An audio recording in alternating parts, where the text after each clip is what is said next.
갑절의 섬김이라고 하는 말씀으로 지방회장 손승일 목사님 나오셔서 하나님의 말씀 전해드리겠습니다.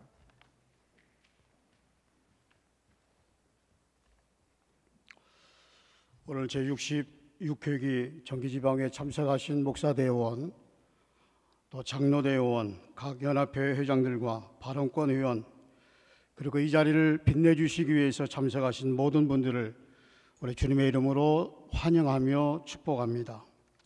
또한 1년 동안 저를 비롯해서 우리 임원들이 주어진 사명 잘 감당할 수 있도록 지도해 주시고 또 기도해 주시고 또 여러 가지로 협력해 주신 모든 교회와 대원 여러분들께 진심으로 감사드립니다. 오늘 설교 제목이 갑절의 섬김으로입니다. 이 갑절이라고 하는 단어는 성경 여러 곳에 나오는 단어입니다.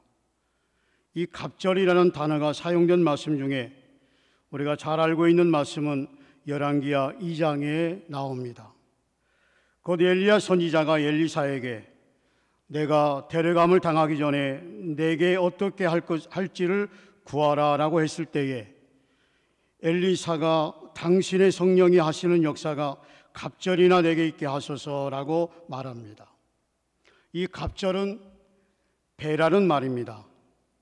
어떤 수나 양을 2번 합한 만큼을 갑절이라고 합니다.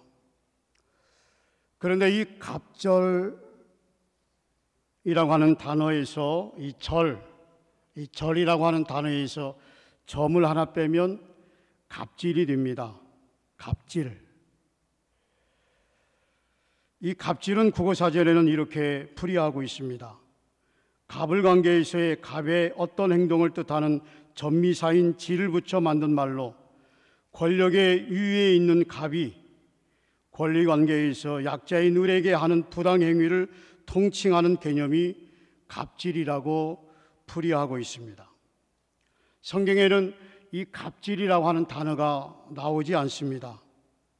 갑질이라고 하는 말은 없는데 이 갑질이라는 것을 갑과 을의 계약관계로 보지 않고 우리가 좀 넓혀서 힘 있는 사람이 힘이 약한 사람에게 부당하게 행하는 것이라고 본다면 성경은 이런 이야기로 가득 차 있는 것을 발견할 수 있습니다. 열왕기상 21장에 이 아합 왕이 자기 왕궁 근처에 있는 라봇의 포도원을 빼앗기 위해서 그의 권력과 지위를 이용하여 라봇을 죽이고 그 포도원을 빼앗습니다. 이와 같은 부당행위를 가리켜서 갑질이라고 할 수 있습니다. 사무엘상 1장 6절에 보면 여호와께서 그에게 임신하지 못하게 하심으로 그의 적수인 브릿나가 그를 심히 격분하게 하여 괴롭게 하더라라는 말씀이 나옵니다. 이 말씀이 현대인의 성경에는 이렇게 번역되어 있습니다. 브릿나는 한나가 자식을 낳지 못한다는 약점을 이용하여 그녀를 몹시 괴롭히고 업신여겼다. 우리가 잘 알고 있는 말씀입니다. 브릿나라고 하는 여인이 아이를 낳지 못하는 한나의 약점을 이용해서 그를 몹시 괴롭히고 업신여기는 것이 바로 갑질의 형태입니다. 그렇습니다. 우리의 일상 가운데서도 얼마든지 갑질이 있을 수 있다는 것입니다. 얼마 전에 세상을 들끓게 했던 남양유업, 또 땅콩휴양 조연아, 백화점 모녀 박찬주 대장의 공감병 사건 등 돈이 많고 재벌이고 권력 있는 사람 대장이고 사장이고 프랜차이즈 본사만 갑질하는 것이 아니라 우리들 또한 갑질의 위치에 설 때가 제법 있다는 것입니다. 우리 집에 가전제품을 수리하러 온 기사에게 내가 어떻게 대했는가? 아파트에 살고 있는 분들은 경비 아저씨들에게 다 갑이에요.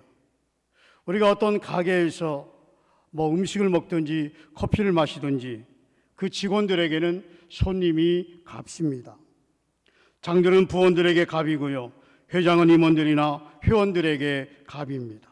선임은 후임들에게 갑이고요, 담임은 부에게 갑입니다. 그럴 때 나는 그분들에게 어떻게 대했는가 생각해 보아야 할 것입니다. 이 갑질이라고 하는 것은 멀리 있는 게 아닙니다. 아주 높은 자리에 있는 몇 사람에게만 해당되는 것이 아니라고 하는 것입니다. 또한 갑은 상대적입니다. 일상생활에서 얼마든지 갑과 을이 바뀔 수가 있다는 것입니다. 어떤 식당에서 에어컨이 고장이 나서 기사를 부릅니다. 그러면 그 식당 주인이 그 기사에게 갑이 될 수 있습니다. 에어컨 수리기사가 에어컨을 다 정비한 후에 그 식당에서 밥을 먹는다면 입장이 바뀌어져서 그 기사가 식당 주인에게 갑이 될 수 있다는 것입니다. 그 누구든지 절대 갑은 없다는 것입니다. 그 누구도 위에는 갑이 있고 아래는 을이 있다는 것입니다. 내가 아주 낮은 자리에 있다 할지라도 그 누군가에게 갑이 될 수 있다는 것입니다. 혹시 여러분들 가운데 나는 을이야, 늘 손해보고 또 항상 피해보고 상처받아 이렇게 생각하는 분 계십니까? 정말 그렇습니까? 여러분은 다른 사람들에게 상처를 전혀 주고 있지 않습니까? 우리가 당한 일만 기억하고 남에게 잘못한 일을 기억하고 있지 않을 뿐 생각해 보면 우리도 누군가에게 갑질할 때가 많았을 것입니다. 저 또한 1년 동안 되돌아보니 말로는 지방위를 섬긴다 하면서 생각으로는 을이라고 생각을 했지만 갑질의 모습이 있었음을 부인할 수 없고 이 자리에 회개하는 마음으로 또 여러분들에게 용서를 구하는 마음으로 이 자리에 섰습니다. 우리 모두는 하나님을 경외하는 하나님의 백성입니다. 그런데 우리가 하나님을 경외하는지를 어떻게 보여줄 수 있는가? 그 기준 가운데 하나가 지금 내가 있는 위치에서 나보다 더 약한 사람에게 어떻게 대하고 있는가 보면 알 수 있습니다. 레위기 25장 36절에 너는 그에게 이자를 받지 말고 내 하나님을 경외하여 내 형제로 너와 함께 생활하게 할 것인즉 43절에서는 너는 그를 엄하게 부르지 말고 내 하나님을 경외하라 라고 말씀하고 있습니다. 전후의 말씀을 생각해 보면 하나님께서 가난한 사람들을 도와줘라, 이자를 받기 위해서 돈을 구워주지 말라, 내 형제들이 종으로 팔렸다고 해서 그 사람에게 갑질을 하면서 억울하게 부당하게 대우하지 말라라고 말씀하시면서 무슨 말씀과 연결하고 있느냐? 내 하나님을 경외하여 내 하나님을 경외하기 때문에 이런 일을 하지 말라라고 말씀하고 있습니다. 너희가 가난한 사람을 돕고 약한 자들을 돌보고 과부나 고아나 나그네들을 돌봐야 하는 이유는 너희는 하나님을 경외하기 때문이다라고 말씀하고 있습니다. 느헤미야 5장 15절에 보면 예루살렘 총독이 된 느헤미야는 백성들에게 이렇게 이야기합니다. 나보다 먼저 있었던 총독들은 백성에게서 양식과 포도주와 은 40세겔을 그들에게 빼앗고 또한 그들의 종자들도 백성을 압제하였으나 나는 하나님을 경외함으로 이같이 하지 아니했다라고 이야기합니다. 나 이전에 총독들이 있었다. 그런데 그 총독들이 백성들에게 어떻게 했느냐? 백성에게서 권력과 지위를 이용하여 음식을 뺏고 포도주를 뺏고 은도 뺏고 심지어는 그 밑에 있는 공무원들까지도 갑질해서 백성의 것을 착취했다라고 이야기합니다. 그런데 나는 그렇게 하지 않았다는 것입니다. 왜요? 나는 하나님을 경외했기 때문이다라고 이야기하고 있습니다.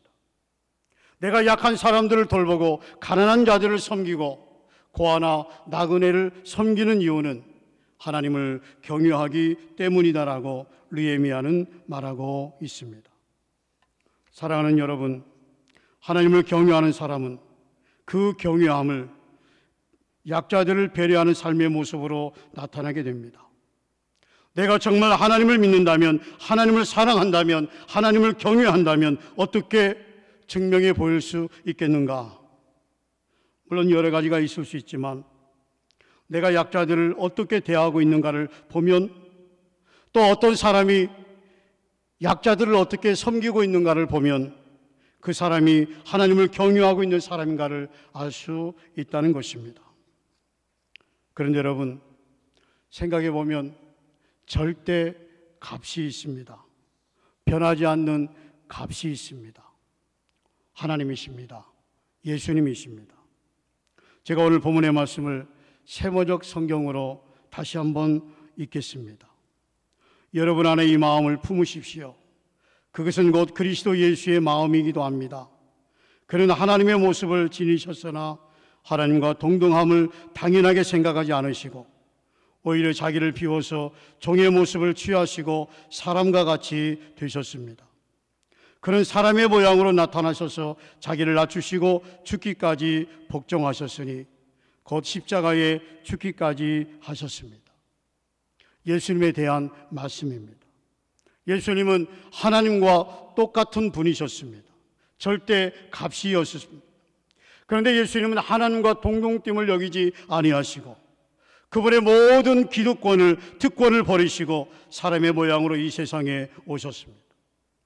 심지어는 을 중에 을, 절대 을이라는 사형수의 자리까지 내려가셔서 십자가에 죽으셨습니다. 예수님은 하나님이셨지만 모든 특권을 버리시고 사람의 모양으로 오셔서 십자가에 죽으심으로 절대 을이 되신 예수님이 우리에게 임하셨습니다. 우리와 연합하셨습니다. 임마누엘, 우리와 함께 하십니다. 그래서 사도 바울은 오늘 본문에서 이 예수의 마음을 품으라라고 우리에게 말씀하고 계십니다. 예수님과 같은 섬김의 태도를 가지고 살아라라고 우리에게 당부하고 계십니다. 갑질이 아닌 갑절의 섬김으로 가난한 자들을 돌보고 약자들을 배려하고 나그네를 대접하라라고 말씀하고 계십니다. 오늘 우리는 여기까지 잘 달려오셨습니다. 최선을 다하여 오셨습니다. 비록 부족한 부분들이 있지만 목사는 목사로서, 장로는 장로로서, 평신도는 평신도로서 교회를 섬기며 성도들을 돌보며 주신 사명 감당하기 위해서 몸부림쳤습니다. 여러분의 그 섬김이, 또 여러분의 그 겸손이, 여러분들의 순종과 사랑이 천국에서 해같이 빛날 것입니다. 우리 하나님께서 기쁘게 여기실 것입니다. 사랑하는 여러분, 지금까지도 그래 오셨듯이 하나님을 경외하고